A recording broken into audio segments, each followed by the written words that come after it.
I'm Mark Allen with KSSL Sports, and I'm visiting with the head coach and athletic director of the Slaton Tigers, and we're talking about tonight's ball game against Denver City. I'm visiting with Coach Chad Terry. Coach, how does things look for y'all going into the ball game tonight? Well, we're going to be over here at Denver City tonight, and about a 90-mile road trip. Our guys have traveled well in the past.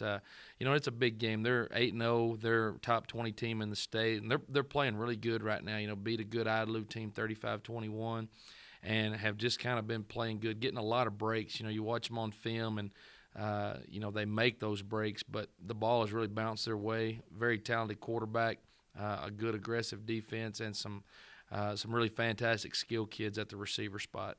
Well, how do things look for y'all on offense going in to the game? I know that y'all have came from some unhealthy players. You got them healed up. You move into the ball game tonight. How are things looking at that angle? Well, we're good.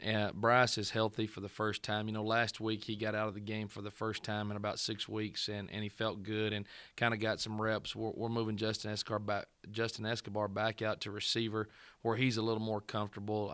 Justin's done a great job but has struggled a little bit, so we're going to put him back in a comfort zone at receiver.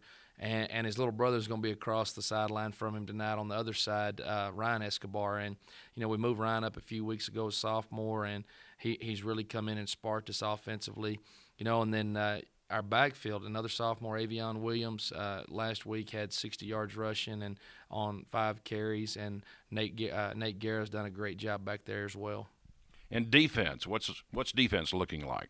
Well, our number one priority, Mason Milligan is their quarterback and is their leading ball carrier, a good, hard runner. Not a big guy. He's 5'9", 170 pounds, but just solid. Robert Mendez and Jacob Terry are both going to have big nights tonight, as well as Cade Kitten in the middle. Chris Thomas is going to have another big game. He's been playing so well, as well as Tyree Williams. Those guys have really come along. And another sophomore, we're really pumped about that class. Jamison Jackson's been one of our defensive ends and tight end, and is getting better every week.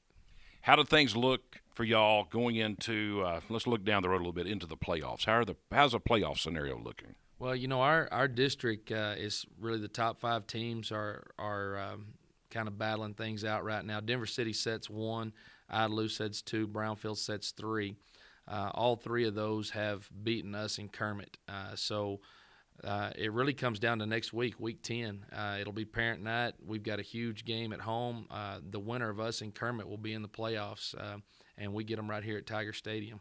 I know you want the W tonight, and everybody wants that moving forward. But, of course, next week is the big ball game. Gather the parents up, get all the fans there, rally everybody, and pull things together. It really is. The game tonight is a momentum swing for us, going out there, playing well on the road. And we've approached this basically as it's playoff time.